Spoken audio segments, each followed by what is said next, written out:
The crown prince of the Beijing elite chased me for 3 years. The moment he met my parents, his attitude flipped. He talked trash about me behind my back, saying I was nothing special, and even wrapped his arm around a hostess and messed around. I called out his filthy plan to control me, decisively broke up with him, and then he fractured his leg begging to get back together. Sorry, but this pile of cat crap should have been thrown out long ago. When I received Gu Jinji's message, I was helping my grad students review their papers. My phone chimed once, and smoothed out the frown I had been knitting. Come pick me up. 3 concise words. Not Gu Jinji's usual style. Whenever he talks to me, he always explains everything from start to finish. Gives full emotional reassurance. Afraid I might misunderstand or feel dissatisfied. Could it be that boring group of his friends playing truth or dare again? Wife, we are about to get married. Can't you come pick up your dear husband? Everyone else has their wife picking them up. Husband? I guess so. After bringing him home to meet my parents, the marriage process did move another step forward. Life with 2 people isn't the same as living alone. Making some changes is normal.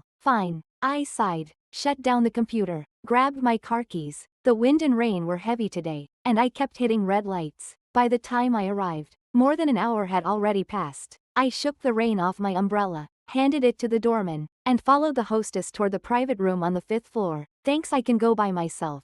After all these years, Gu Jinji always chose the innermost private room on the 5th floor when he ate here. I know this route by heart. Just as I was about to knock and walk in, I heard one of Gu Jinji's friends ask him, "It's raining today. Why didn't you go pick sister-in-law up after work?" Gu Jinji took a sip of his drink. Sounded indifferent. Why pick her up? It's not like she doesn't know the way. Someone nearby egged him on. Yo, you are almost there and you can't keep up the act anymore. Others joined in. Didn't you go back with her to meet her parents last month? When are you having the wedding? With a bang, Gu Jinji set his glass down on the table, impatient. What wedding? We will talk about it later. The room fell completely silent. Sheng Zuoren couldn't hold back and broke the silence first. No bro, what do you mean? What do you mean talk about it later? Did you get dumped? Gu Jinji raised his brows. When have you ever seen me get dumped? A dismissive female voice chimed in. You have never been interested in any woman for 3 whole years. You have never actively chased anyone for more than 3 months. You have never discussed marriage with any woman. There are so many things you've never done. Yet you broke every record just for Yu Buxin.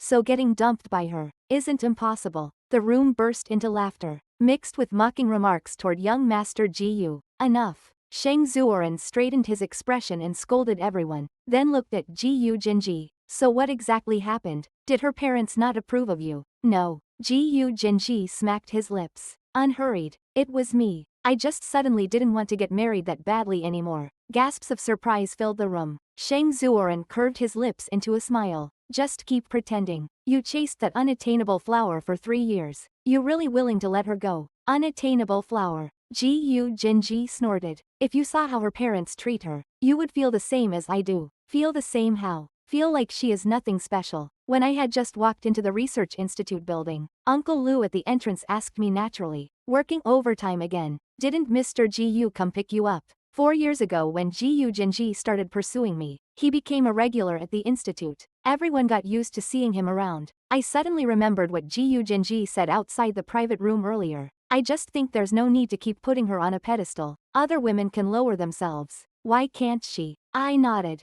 I drove today, planning to go back up and check the grad students' papers again. Uncle Lu smiled knowingly. He remembered there were still a few students struggling to graduate. A colleague passed by and said in surprise, "That's rare. Ever since that one got official, you hardly stay up late working anymore. No one nagging you today. Graduation season." The colleague smiled again, shook his head self-mockingly, thinking of his own kids struggling to publish. He walked away dejected. My students are different. There were no major issues with the papers. I just wanted to polish them further. And by the way, calm my mind. When I got home, it was already 1 in the morning. Before my hand touched the light switch, someone scooped me up around the waist. Gu Jinji pinned me against the wall. The heavy smell of alcohol rushed over, making me instinctively turn my head away. Why didn't you come pick me up? His tone sounded aggrieved, deliberately carrying a sob. He tightened his grip around my waist, pulling me toward him, more forceful than usual. The rain was too heavy. The road was too far. Walking alone takes a long time. His lips brushed intentionally or unintentionally against my ear. In the darkness, A tower quickly rose between the two bodies that had fit together seamlessly. I remember you are a great driver. What's a little rain to be afraid of? After saying that, he kissed me, hot and domineering. My reason collapsed. I sank into the pleasure of my body. When I came back to my senses, Gu Jinji and I were already naked, falling onto the bed. He pulled me up in one motion, making me kneel astride him. You do it. Gu Jinji has a service-oriented personality. After being with me, he was always fully attentive in bed. I once even suspected he had gone to some club for professional training. He often said one sentence, "Buxton, leave everything to me. I will make you happy." I have never hired male escorts, but I imagine they wouldn't be much better than Gu Jinji. Me taking the initiative, that wasn't impossible. I looked at him, from his strong muscular thighs, to his 8-pack abs, to his broad shoulders and narrow waist, then to his eyes staring straight at me. In those pitch-black eyes was a desire to conquer, like a hunter eyeing isolated prey, arrogant and contemptuous. I instantly felt bored. I got off the bed and walked toward the bathroom. Forget it. I am too tired today. When I came back wrapped in a bathrobe, Gu Jinji was still holding the same position. Seeing me approach, he spitefully twitched below, then sucked in a sharp breath from the pain. Just once for me, can't you? The buzzing hair dryer answered him instead. Seeing I gave no response, Gu Jinji silently got up, put on his clothes, and left. This was the first time since we met that he left me behind alone. My thoughts were a tangled mess. When my brain wouldn't stop working, sleep refused to arrive. When I received Sheng Zuoren's message, I was doing a plank on my bed. He sent several videos in a row, asking me, "You Buxton, you two are about to get married. What is he trying to pull? Aren't you going to control him?" I opened the video. Neon lights, clinking glasses, a club. Gu Jinji sat sunk into the sofa with a gloomy face, several buttons of his shirt casually undone. A hostess beside him held a smile and coaxed him for a long time, before he finally lifted the corner of his lips. "Young Master Gu, you haven't been here in ages. Why not drink more? Yeah, you haven't come by in years. Tonight you should open a few more bottles." Gu Jinji lifted his eyes, leisurely stared at her. "That depends on whether you have the skills." Scrolling down, in the second video, a blonde woman held a mouthful of wine, half kneeling on the sofa, leaning toward Gu Jinji. Cheers erupted. "Young Master Gu, Young Master Gu, Young Master Gu." I watched Gu Jinji lean forward amid the shouts, taking mouthful after mouthful. The wine passed from the woman's lips. When the wine was gone, he still wasn't satisfied, grabbing her face, and forcefully sucking and biting her lips. Scrolling further, no one knew what happened, but Gu Jinji in the video looked furious. "She isn't good enough. There are plenty of women willing." After saying that, he took the blonde girl by the hand, and went into the club bathroom. The expressions of the people around varied. "This is too outrageous." I tried to stop him. "Come over quickly." I turned off my phone. In the darkness, it was so quiet I could only hear my own breathing. I thought of when I had just confirmed the relationship with Gu Jinji, and he invited me to a gathering. That was the first time he brought me to meet his friends. Before going, I watched him type and delete and type,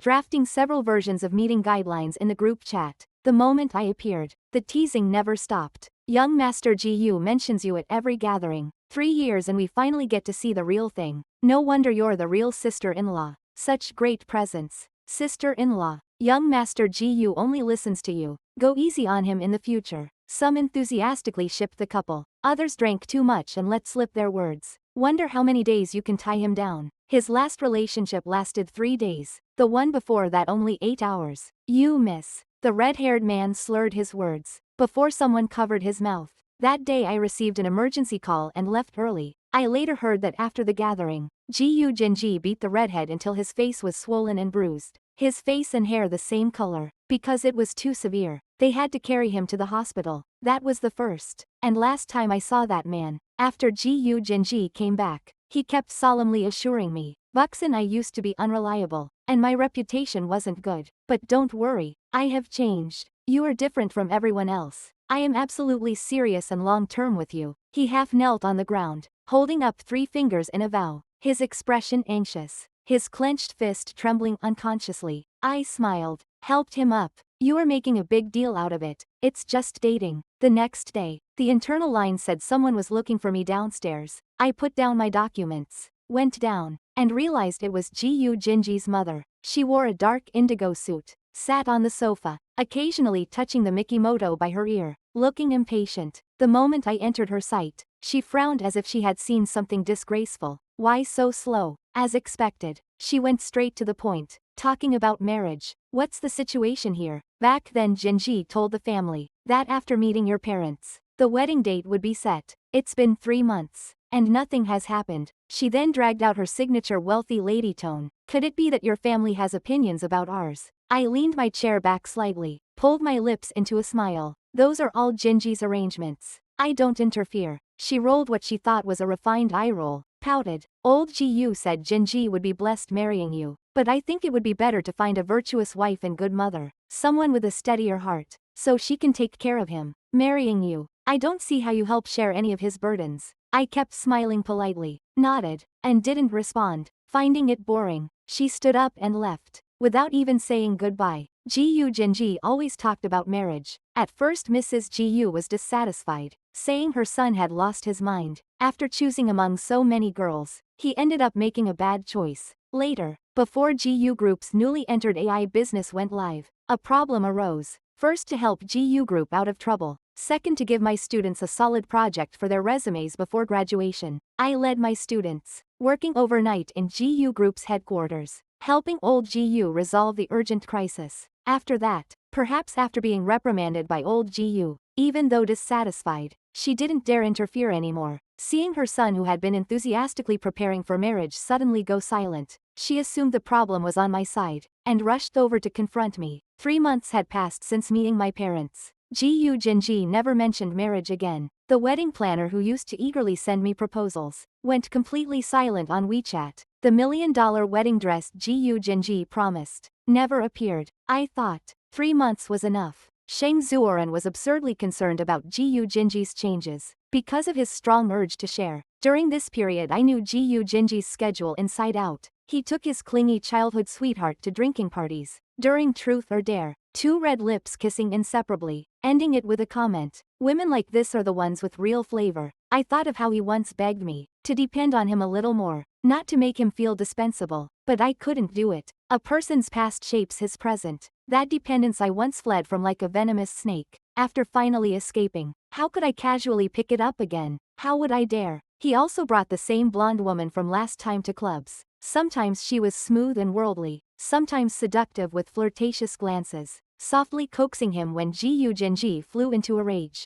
You Buxen, can't you just soften up to me? We once argued because I always worked overtime. Even after laying out the stakes, I still went my own way. 3 days later, he showed up at the institute gate, with dark circles and unshaven stubble, full of resentment. The next second, he still considerately took my bag, and opened the car door for me. We had just confirmed the relationship then. At the height of passion, he sighed, as if resigned to fate. You Buxen, for this lifetime, I am destined to be your dog. Outside the nightclub entrance, in the early morning hours, Gu Jinji loosened his tie, yawned, and walked out looking bored and drained. The blonde girl loosely hooked her arm through his with forced energy in her eyes and a professional smile. The two of them hesitated, unsure of what to do next. Gu Jinji took out his phone, glanced at it, and a trace of loneliness crossed his face before he put it back in his pocket. It was because that message saying the company had a meeting and he would be home late still had no reply. Seeing them about to move again, I raised my arm and shouted, Gu Jinji, afraid this would get dragged out again today.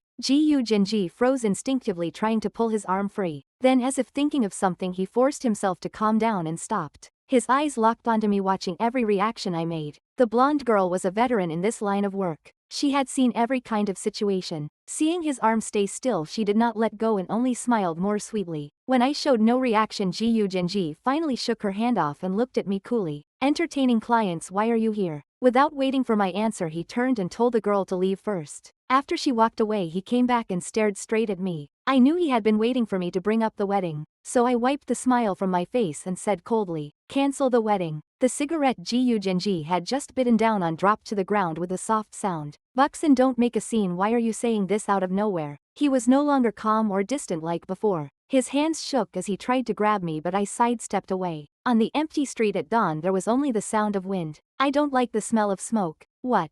I don't like the smell of cigarettes or alcohol. Whenever the house was full of those smells, my father would lose his temper. Later I met Gu Genji and he pursued me aggressively. Outside office buildings outside my apartment complex he would always lean against a flashy car holding a cigarette and acting cool. "Miss Yu, could you spare me a chance to get to know you?" He would put out the cigarette and walk over wrapped in a wool coat still carrying the smell. I frowned, stepped back and said, "Mr. Gu, I don't like smokers." Because of that one sentence I never saw Gu Genji smoke again. Until 3 months ago after meeting the parents. He started smoking again. It was like he only realized it then. He took out the cigarette pack and threw it far away.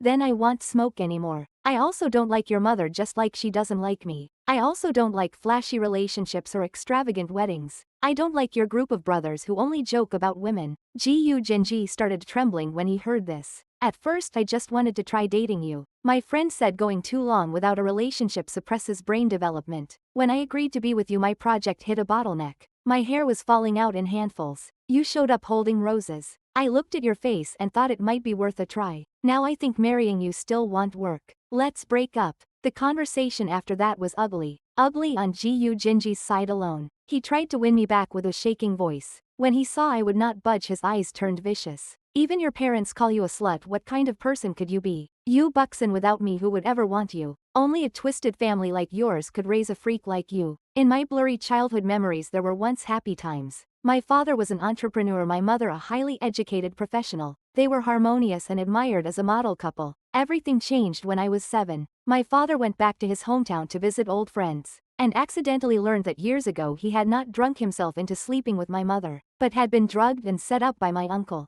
The result of that night was my mother forcing marriage with pregnancy, and my father abandoning his first love. Maybe a decent marriage afterward could have let him accept it and live on as a family, but the tragedy was that his first love committed suicide after my parents married, and my father learned all this when I was 7. 7-year itch. That year my mother had already been sleeping in my room for nearly a year. Old lovers turned into bitter enemies. The white moonlight buried in my father's heart cast an impenetrable shadow over our home. At first my mother tried to persuade him gently. She said, "It had been so many years, you know how I treat you, don't break up this family." Later my father's anger never subsided. Especially after pressure from my grandfather and uncle his hatred only deepened. My mother lost patience from being tormented. She swung between desperate clinging and vicious curses. Her calm elegance vanished completely. Over time I became the useless burden in my mother's mouth, and the accomplice dragging my father into the mud in his eyes. They dared not hurt each other, so they took turns mocking and beating me. Their satisfaction came after every bruise. When I was 13 I got my first period. The cramps left me rolling in bed drenched in cold sweat. After long hesitation I asked my mother for help. She snorted and said, "How did I raise such a useless thing? A little discomfort and you make a fuss. This is why your father doesn't want to come home." I endured the pain and called my father. After a moment of silence his voice turned icy. "Like mother, like daughter. Why are you telling a grown man about girls' private matters? You are just as filthy as your mother." That was a rainy night. I walked for a long time with an umbrella and still couldn't find a pharmacy. The wind was so strong it blew the umbrella away. I was soaked through and the pain worsened. Everything went dark and bright. When I woke up I was in the hospital. Sitting beside me was my friend Zhang Chen. From hospitalization to discharge I never saw my parents. Just like many years afterward, Gu Genji walked into my home against this background. "Why the rush to marry? Are you pregnant?" As soon as the four of us sat down my father asked coldly. Gu Genji felt uneasy. He thought our family had strict values. If he had been improper before marriage would he be thrown out? Before his sweat could dry my father spoke again. "Young man, be careful, don't get set up. The ways sluts trap men are either sex or pregnancy." Shameless. The disgust on his face was undisguised. My mother forced a smile but her face stiffened. "Today our daughter brought her fiancé home, can't you?" "What fiancé?" My father turned to Gu Genji. "You're not registered yet, it's not too late to run. If you insist on marrying her I won't ask for a bride price. Trash gives birth to trash, she's not worth much anyway. No dowry either, I won't give a penny to someone like that." After my grandfather died my uncle had been struggling these past 2 years. My father cursed more and more openly without restraint. It made sense. I was a you. Cursing me was cursing my grandfather, uncle and mother. I ate quietly. My parents exchanged verbal attacks like old times. Gu Genji sat uneasily. On the way back to the hotel I held my aching stomach, feeling my tolerance had declined. Gu Genji had been silent since we left. Near the hotel he suddenly hugged me. "Buxen, you still have me." My phone buzzed with a message. "Look what you've done." The moment I got home it was chaos. If it weren't for you, your father and I would have reconciled long ago. Chairman Gu invited me to his birthday banquet. If marriage was impossible, he would not easily give up my industry connections. Businessmen are practical. Gu Jinji was naturally there with his circle of friends. Chairman Gu's secretary came over to remind me, Professor Yu, call me anytime if you need anything. She was afraid Gu Jinji would cause trouble. At first Gu Jinji tried to come over to chat. I avoided him. Seeing my indifference, his teeth clenched in anger. Sometimes I almost pitied him. A hot-tempered young master like him must have felt suffocated with me. Fortunately, soon a childhood sweetheart who adored him entered the hall. She clung to him the entire time. Gu Jinji did not push her away. He wrapped an arm around her waist, attentive to the extreme, fetching drinks, draping coats, inviting her to dance. Their bodies pressed tightly together. I knew he was doing it on purpose for me to see, to show me I could be ignored and trampled too. Not long ago we were engaged. Now he held another woman as eyes gathered around. I simply lowered my gaze and sipped my drink. After the birthday toast, it was about time. Leaving early would not be rude. As I reached the door, I heard the girl shout, "My diamond hair clip is missing. No one is allowed to leave." Gu Jinji, who had been watching me, stopped me. "Something is missing, stay and help look." I looked at the countless servers in the hall, completely baffled. The girl pointed at my nose. She left in such a hurry, it must have been her. I looked at Gu Jinji. "Mr. Gu, do you think so too?" His eyes flickered. "Buxen, you never reply to my messages." This pair of childhood sweethearts were truly well matched. Both idiots. At an elite business event accusing a guest of theft publicly, they weren't afraid of embarrassing the host. Chairman Gu's secretary arrived quickly, handled it efficiently and escorted me out. "Professor Yu, the driver is waiting outside and your gift is in the car." "We are very sorry." Sheng Zuoren messaged again. "Did you break up?" I didn't reply. He showed up with flowers. "Miss Yu, would you consider getting to know me with dating in mind?" "No interest. Please believe I am sincere and different from Gu Jinji." "How different?" "When you went to nightclubs, they all ordered girls. You didn't, right?" I have no time to repeat Gu Jinji version 2. Sheng Zuoren was careless. Gu Jinji found out he was pursuing me. He came to my place, kicked away the bouquet and tore up the card. The card read, "I am willing to change myself for you until you see my sincerity." Gu Jinji demanded to know if I wavered because of someone else. "Buxen, I believe I am special to you. We already met the parents. As long as you say yes, you will be Mrs. Gu. She is just a paper flower on a high peak. I will grind her down until she becomes a wife I can use. Then smoking, drinking, lovers everywhere. She will endure it all. Once I sabotage the protection and trap her with a child, where could she run?" I repeated word by word what he said that night in the private room. With each sentence his face turned paler. "You heard all that, so then, bad relationships also need a withdrawal period." He struggled again, looking pitiful. You saw my family background and thought you could control me. Buxen, have you ever shoveled cat litter?" The sudden shift stunned him. "What? No matter how long cat waste rolls in clean litter, it still has to be thrown away. You are like a pile of cat crap. You stayed in my life for a long time, left some smell and a sense of presence. But once I confirmed you were a wrong existence, you had to go. When I met you, I knew you had a messy past and lived loosely. I accepted it, so I let the past go. Letting you go today, I can also move on without attachment." Gu Jinji started crying silently, tears sliding down his sharp carved face. "I really planned to marry you, and then at some moment contempt and disdain would return. Maybe when I was swollen and weak during pregnancy. Maybe when I was sick in bed crying. Or when my career failed. At those moments you would think, she is nothing special. What is she so proud of? Maybe I chose the wrong woman. I could find someone else outside and trample the dignity of my wife. Her parents treat her like that. Why can't I?" Disdain is more terrifying than not loving. Once it begins, it never stops. You would doubt whether the person you chased with pride was even worth it. So you begin to hate. Hate me for fooling you. Hate me for being unworthy yet pretending to be untouchable. Making you think behind the flowers was treasure,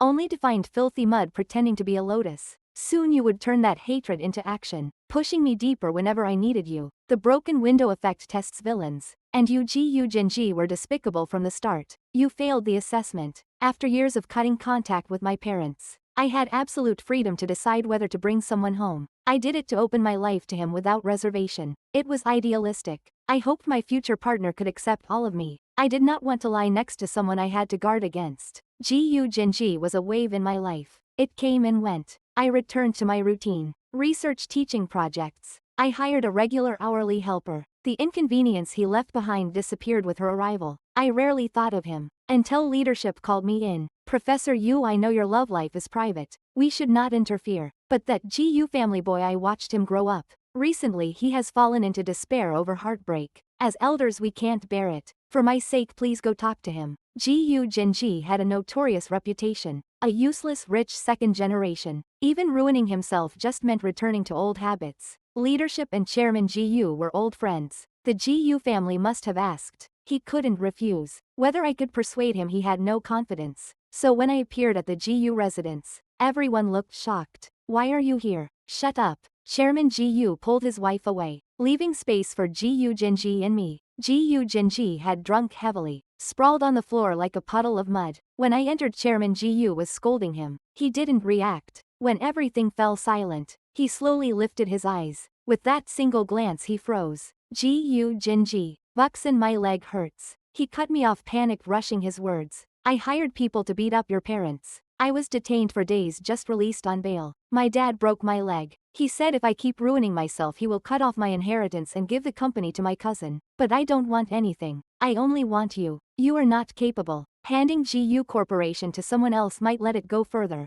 GU Jinji stiffened, his face full of embarrassment. This was the first time I gave him such a blunt negative evaluation. I lowered my head and smiled, thinking of Zheng Chen saying dating is not grading homework. Restrain your urge to criticize. Even if you commit arson or murder, you don't need to tell me. I don't care. You wouldn't think I lack the ability to take revenge. I just don't want to. The bad times are over and bad relationships do not need to be clung to. That is how it was between my parents and me, and now it is the same between you and me. GU Jinji, stop clinging to this. GU Jinji relaxed again and slumped against the couch in defeat. His leg knocked into the bottles on the floor, making them clatter. He lowered his head for a moment, then seemed to remember something and looked at me with hope. I do not believe you came here today without still having something you cannot let go of. No. My tone was even more certain than his. I was just doing my boss a personal favor. You said those things back then, so there is no need to put on an act of deep affection now. Who are you performing for? I walked out of the GU family house without looking back. The day I broke up with GU Jinji, I had a dream.